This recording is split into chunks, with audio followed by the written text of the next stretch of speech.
nja kwagala change, nja kwagala omuntu ali honest, tujja kwagala omukulembeze runninga justice ku muntu wa wansi n'alagambwa government yange tiimu yange bw'eba ekoze kino nze omukulembeze nino kitereeza.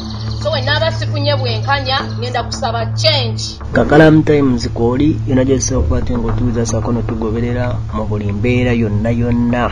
Baganda bange bakuzizzaako nnyo abangoberera, abasubscribinga, abasharinga, na buli omu yonna gy'osobola okukwata ng'otufunira ssaako n'otugoberera.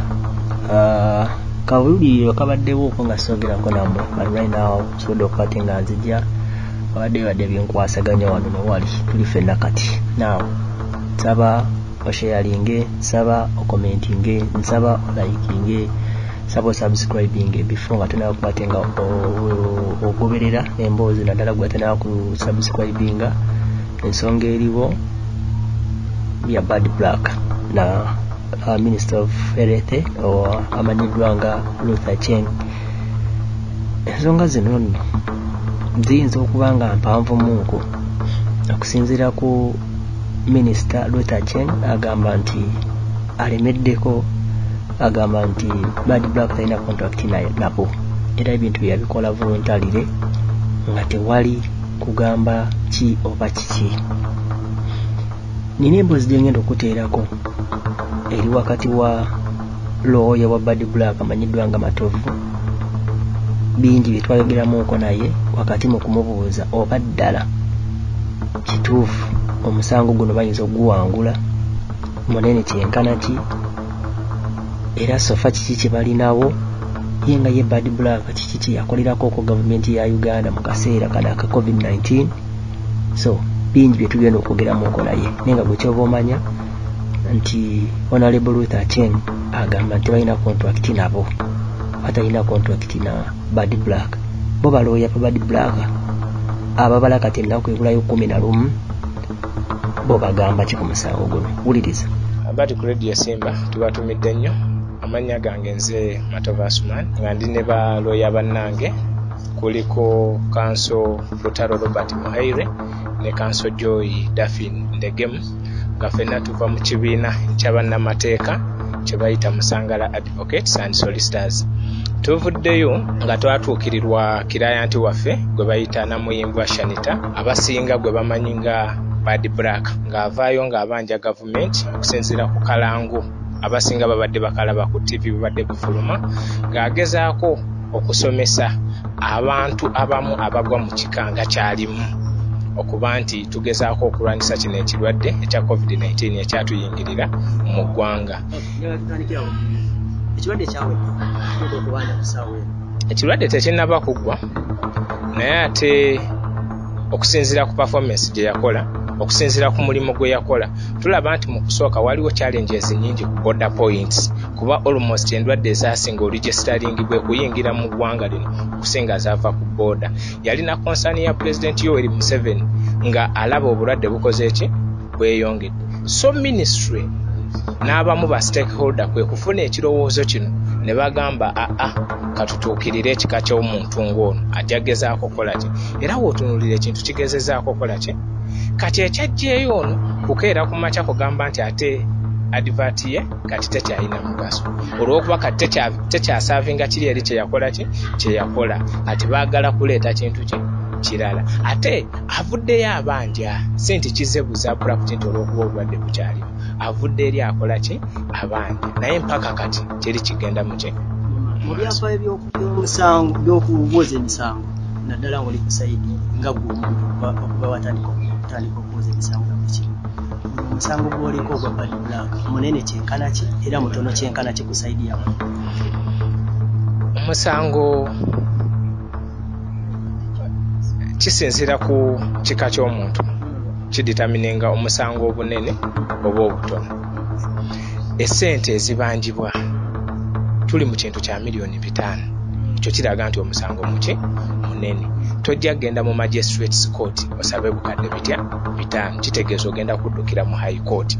Abantu abali involved mu kino ekintu nabo baki banene, so kifuula omusango okubeera nti it is a high profile case. Secondly, oba ekirala bw'otunuulira ku almost social media byafulumye dda, so kiraga the value of this what case.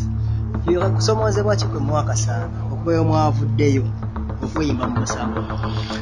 Tetunaba kufuna kusoomozebwa kuli awo lwakuba kati ekyenjawulo ekiriwo ate be yayingira nabo mu ntegeeragana bavaayo ate bamwegaana bagamba tetukolangako naawe endagaano byewakola byali bya kyeyagalire so tolina basis kwolina kubanjiza ki ssente. Abantu betubadde tumanyi nti wetunaabawandiikira bajja kumuyita bakole ki batuule tuleke okutuuka ne wano wetukoze ki wetutuuse bawandiike naffe tuwandiike. Okwo kwe kumu kusoomozebwa kwe twakakola ki kwe twakafuna. So oluvannyuma lw'okwegaana kino kibagenda maaso kibaleseewa nga mwabawolereza era mukusinziira ku nnaku 14 zimutadde musuubira munaba mumaliriza munaba mwina bwe mutuuseeko naddala nga mulumba abanene bwe mugambye omusango munene namuki mu nsi muno teri munene kusinga amateeka ge manene era y'ensonga lwaki baatuteerawo courts zigezaako kutaabuluza ezimu ku ezo ki ensonga. Kitegeeza ennaku ze tubawadde settlement we zinaagaana tujja kuddukira mu ki mu kooti. Bad Black aleete saidi ye ne bali baleete ki saidi ye then kooti eveeyo efune ensala yaayo. Esebo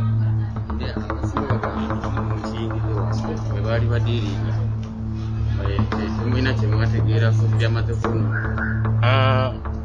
okusinziira ku kirayanti waffe mu arrangement okusinziira ne ku mbeera eyaliwo ekituufu kyo teyatwengejenga era abe kubanga yatwengejenga oba yakituyingizaamu sisuubira nti twali tusaana otukoze eki bwe tubadde naye munaye naye agenza okulaba yakikola on humanitarian ground ku embeera y'obuntu okitegeera teri kyetaagisa kola ki kusayininga kintu mukkiriziganyiza aleese ekiraga nti olede bamutuukirira yakola n'okukola akalango kabadde kakola ki tebajja agamba nti tekatambula. Lwaki omuntu temumuwa ekyo kyakoze eki kyasasulidde? Kale tugambe nti tali entitled ku $5,000,000. Lwaki temumuwa kasiimu ku ekyo kyakoze okulwanyisa COVID-19? Omuntu akola obwakyeyagalire avaayo n'agamba nti kino kyenkoze kyaki kyabweyagalire.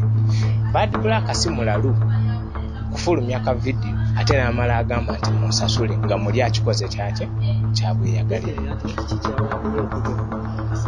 Bingi byakoze ayinza obitakulaga kuba kati nange nga wontunuulira tomanyi bangi be nyambye mu period ene ya COVID-19 naye tekitegeeza nti nveeyo ku mpewo oba ngende ku office ya Prime Minister ng'ambe nti bannaye emitwalo 10 ki gijo naye guba mutwalo ng'ogusindikidde omu ku section y'abantu gye balimu guba munene nnyo era guba gumutaasizza kinene nnyo.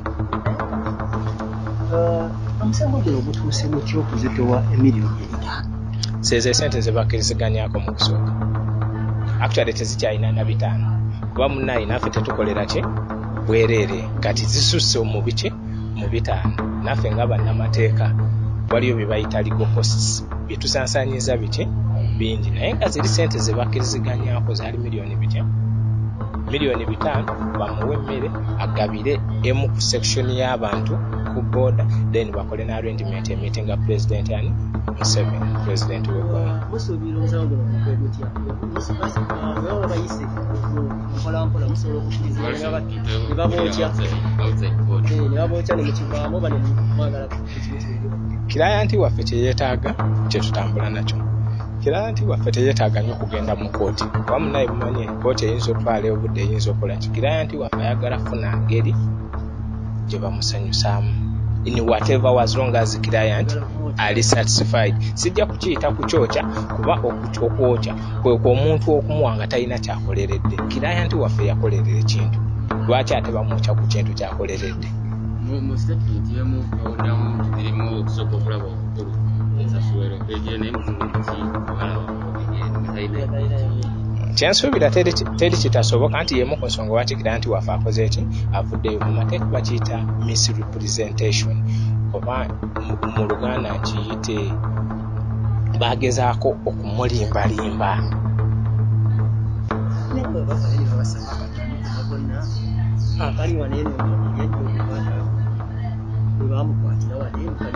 Byesaya zino si byakwogerako bya kooti kuba munnaye tolina kweyambula wena n'okola ki ne weemalayo. naye nga tetumanyi obujulizi bwaffe tubulina obusobola okuzimba omusango gwaffe. Bino namusanga mu maka ga Bad Black gye yali kyetwatandika okuwayaawayamuuko naye so byebyo ata 12 ku 10. Bye bye.